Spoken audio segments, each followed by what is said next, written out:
اب اس کے بعد ہوا یہ کہ میں نے ایک چوتھے چینل پر ایک بہت ہی زبردست صحافی ہیں ان سے بات کی. انہوں نے فوری طور پر 9:39 40 منٹ کے آس پاس خبر چلا دی اور پھر پاکستان کے سبھی چینل پر، جب ایک چینل پہ خبر چل گئی تو سب پر خبر چل گئی. یہ اس واقعے میں ہوا تھا، سوشل میڈیا پر خبر آ گئی تھی. پھر آپ کے سامنے یہ ہے کہ یہ معاملہ پورے پاکستان میں وائرل ہو گیا تھا. تو اس سلسلے میں میں مسلسل کام کر رہا تھا اور میرے پاس یہ چیزیں بہت پہلے سے تھیں، لیکن میں نے یہاں یوٹیوب پر بھی آپ کو یہ چیزیں نہیں بتائی تھیں. پاکستان کے وہ دونوں بڑے اینکرز جو ہیں وہ اس بارے میں جب چاہیں وہ بتا دیں جب ان کی مرضی ہو. 8 بجے کے دونوں بڑے اینکرز پاکستان کے. یہ اس پورے معاملے میں ہوا. اب ذوالفقار صاحب گھر آ گئے ہیں. فائنانس والے جو اس سے پہلے غائب ہوئے تھے تو ظاہر ہے کہ میرا ذوالفقار احمد صاحب سے کوئی رابطہ نہیں، ان کی فیملی سے کوئی رابطہ نہیں. درمیان میں ایک صاحب تھے، ان سے میرا تعلق ہے. کیا ذوالفقار احمد صاحب کی واپسی کچھ تاوان یا پیسے دے دلا کر ہوئی ہے کیونکہ غائب تھے؟ تو یہ پتہ کرنا چاہیے، حکام کو یہ پتہ چلانا چاہیے. اور ظاہر ہے کہ اتنے بڑے آدمی ہیں، کوئی 10-12 کروڑ کی تو گاڑی سڑک پر چھوڑ دی گئی تھی، اٹھانے والوں نے چھوڑ دی تھی. تو پھر ان کی فیکٹری سے اچانک کوئی 15 20 25 30 کروڑ کی یا 40 50 کروڑ کی ان کے کاروبار سے رقم نکلی ہے، ان کے اکاؤنٹس سے رقم نکلی ہے، انہی دنوں میں نکلی ہے. تو اس طرح کی کوئی چیز معلوم کی جا سکتی ہے، حکام معلوم کر سکتے ہیں، معلوم کریں. تو یہ ایک بہت بڑی خبر ہے اور یہ پیسے کہاں گئے ہیں یہ بھی کوئی پتہ چلانا مشکل کام نہیں ہے. پتہ چلایا جانا چاہیے. تو یہ ہونا چاہیے.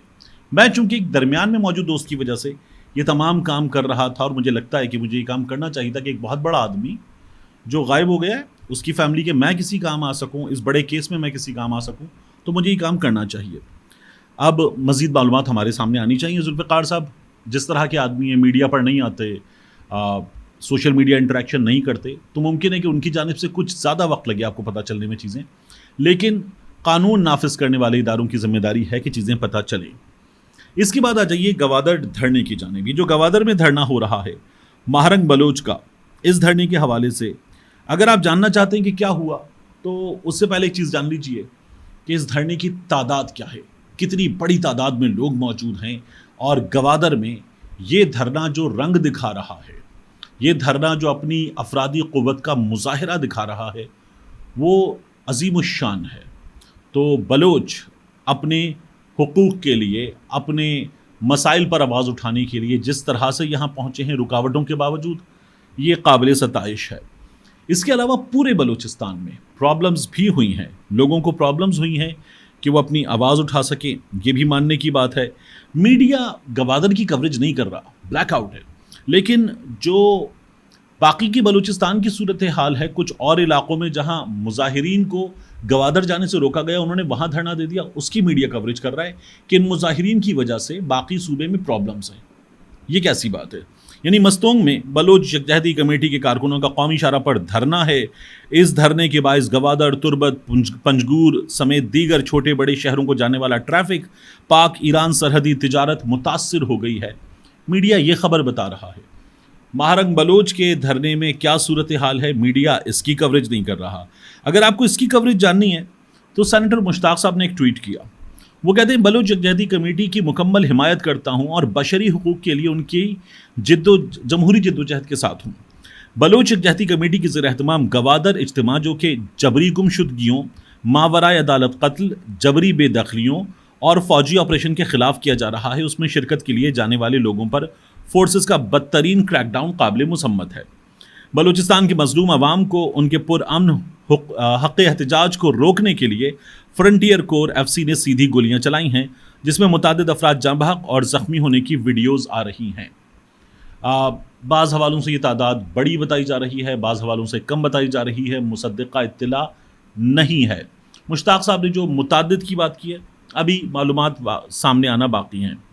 آگے مشتاق صاحب کہتے ہیں الیکٹرانک میڈیا سینسرشپ یا بلیک آؤٹ اور روزنامہ انتخاب کی اشتہارات کی بندش اور اختلافی آوازوں کا گلا گھونٹنا آزادی صحافت کا قتل ہے. ریاست کی جبر کی پالیسی عوام کو پرامن جدوجہد سے تشدد کی طرف دھکیل رہی ہے. ہوش کے ناخن لو، مظلوموں پر ظلم بند کرو، بلوچستان کو اس کا حق دو. یہ سینیٹر مشتاق صاحب نے اس پوری صورتحال کو پینٹ کر کے آپ کے سامنے تصویر بنا کر رکھ دیا ہے. ایک تصویر ہمارے سامنے اور آئی، حامد میر صاحب نے ٹویٹ کیا. اور میر صاحب نے ٹویٹ کر کے ایک مجبور باپ، لاچار باپ، وہ کہہ رہا ہے کہ مجھے ایمبولینس کھڑی ہوئی ہے، وہاں پر وردی میں اہلکار ہیں، اور وہ کہہ رہے ہیں مجھے اپنے بیمار بچے کو لے جانے دو، اور وہ کہہ رہے ہیں کہ نہیں ہم نہیں لے جانے دے سکتے. تو وہ کہہ رہا ہے کہ کیسے روک سکتے؟ وہ کہہ رہے ہیں یہ آرڈر ہے، ہم وردی میں ہیں، ہم آرڈر ہے، ہم نہیں جانے دے سکتے. اور وہ اپنے بچے کی جان بچانے کے لیے ان سے گڑ گڑا کر التجائیں کر رہا ہے. اور میر صاحب جو ہیں وہ ٹویٹ کر کے بتاتے ہیں کہ یہ صورتحال افسوسناک ہے. یہ جو صورتحال ہے یہ بلوچستان میں گوادر میں بھی بہت افسوسناک ہے، بہت شدت کے ساتھ وہاں پر محسوس کی جا رہی ہے. اور گوادر کو چونکہ میں وہاں 2 بار ہو کر آیا ہوں، تو میں آپ کو بتاؤں کہ گوادر میں یہ جو ساحل سمندر پر سڑک ہے، یہاں کی صورتحال تو کچھ الگ ہوتی ہے باقی کے گوادر میں. یعنی ایک وہ ایریا جہاں پر رہائشی حصہ ہے بڑا، اور اس کے علاوہ ایک وہ ایریا جو اس سے آگے جہاں وہ اسٹیڈیم بنا ہوا ہے اور اس سے آگے کا ایریا ہے، پھر وہاں کوہ بتیل یا کوہ باطل جسے کہتے ہیں اس سے آگے پھر صورتحال بالکل مختلف ہے. وہاں پھر نو گو ایریا والی صورتحال ہے عام عوام کے لیے، کیونکہ وہاں ہمارے جو دوست ممالک ہیں ان کے لوگ ہیں، وہاں پر کام ہو رہا ہے، پھر اس سے آگے پورٹ ہے، وہاں کی سیکیورٹی کے مسائل الگ ہیں، تو گوادر کے یہ بھی مسائل ہیں. اب گوادر میں اس جگہ جہاں پر مہارنگ بلوچ مظاہرین کو لے کر موجود ہیں، اس جگہ کے رنگ ہی الگ ہیں.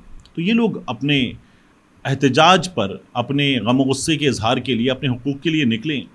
ان سے کم از کم بات کی جائے، ان کی بات سنی جائے. یہ شہری ہیں پاکستان کے اور یہ کہتے ہیں کہ ہمیں ہمارے حقوق دیجیے، ہمیں اس سے زیادہ کچھ نہیں چاہیے. اگر آپ یہ روکیں گے تو پھر ہم اس سے زیادہ کی ڈیمانڈ کریں گے. تو ان کی بات سنی جانی چاہیے، اور ظاہر ہے کہ ریاست پاکستان کو سننی چاہیے ان کی بات، وزیر اعظم کو بھی، اور کوئی بھی وزیر اعظم ہو، پیپلز پارٹی کا ہو، نون لیگ کا ہو، پی ٹی آئی کا ہو، سب نے پہلے بھی آغاز حقوق بلوچستان کو پیکج، بلوچستان کا حق سب کیا ہے، لیکن بلوچستان کے لوگوں کو مطمئن اب تک یہ ریاست نہیں کر سکی ہے. تو یہ بلوچستان کی صورتحال ہے.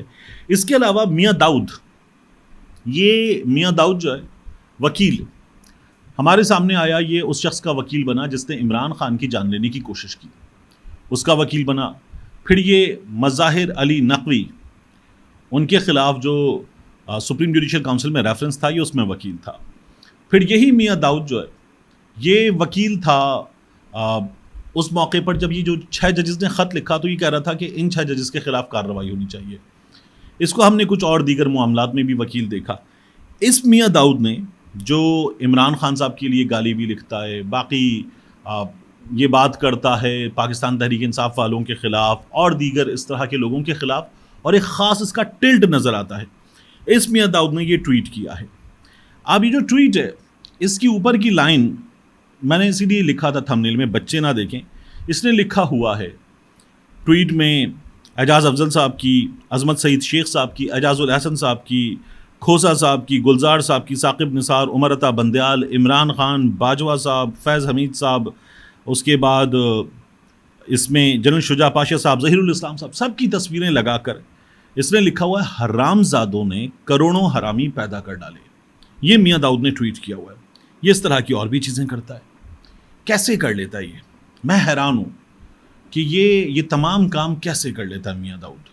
یعنی اس ریاست میں اس سے پوچھنے والا کوئی نہیں ہے کہ تم سابق آرمی چیف کو، سابق chief D G S I کو، پاکستان کے سابق چیف جسٹس کو، سابق وزیر اعظم کو تم سوشل میڈیا پر آ کر اتنے اطمینان کے ساتھ گالیاں لکھ رہے ہو، اور اس وقت جو تمہارا ہمیں ٹلٹ نظر آ رہا ہے وہ ٹلٹ بالکل ایک خاص جانب اشارہ کر رہا ہے. یہ اتنے اطمینان کے ساتھ کیسے کر لیتا ہے؟ ہم نے تو بڑے بڑے صحافیوں کو ایف آئی اے کے نوٹس ہوتے ہوئے دیکھے. تو اس شخص سے کوئی پوچھنے والا نہیں ہے؟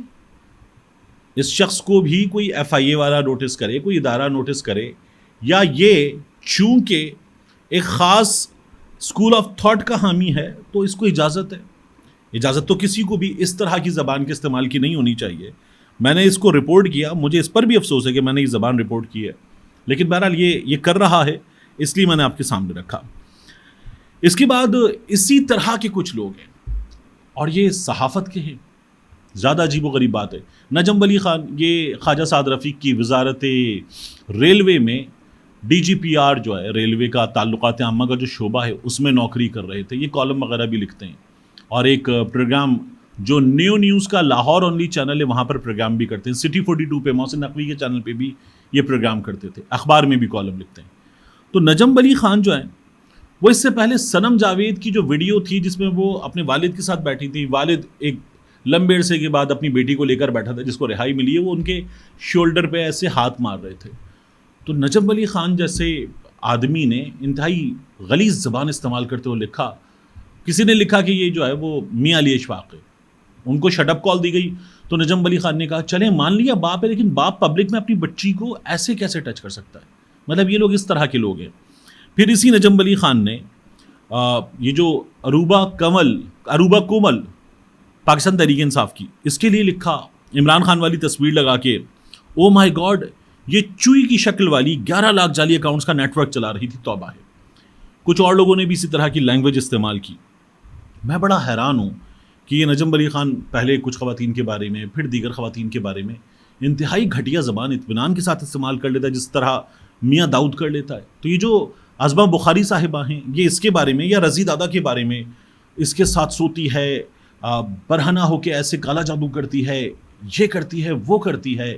اسی طرح کی ان کی کچھ اور حواری بھی ہیں، جائے نماز پہ بے لباس اور پتہ نہیں کون سا جادو اور کون سے ٹونے اور کیا کچھ. یہ لوگ یہ سب کچھ کر لیتے ہیں، ان سے کوئی پوچھنے والا نہیں ہے.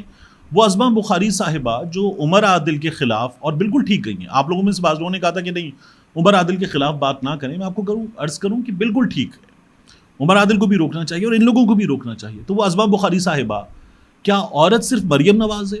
عزت صرف مریم نواز کی ہے؟ کیا ادھر نہیں جائیں گی کہ یہ لوگ کیسی زبان استعمال کر رہے ہیں، کس قدر غلیظ زبان استعمال کر رہے ہیں؟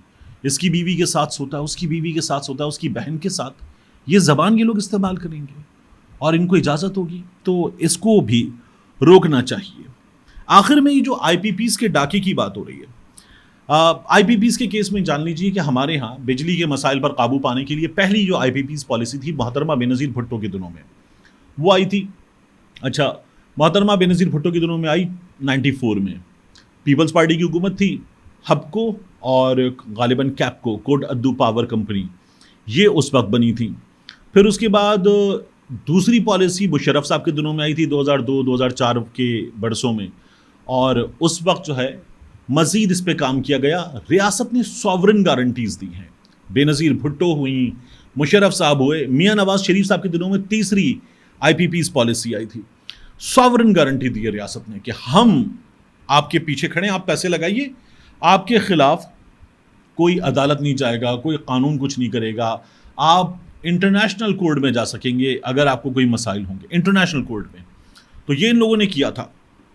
اب میاں نواز شریف کے دنوں میں کیا ہوا، یہ رؤف کلاسا صاحب نے لکھا، آئی پی پیز کے 500 ارب روپے کے پہلے اسکینڈل کی بنیاد مسلم لیگ نواز کے تیسرے دور حکومت میں 2013-2014 میں رکھی گئی، جب وزیر خزانہ اسحاق ڈار کو وزیر خزانہ بنے ابھی 1 مہینہ بھی نہیں ہوا تھا.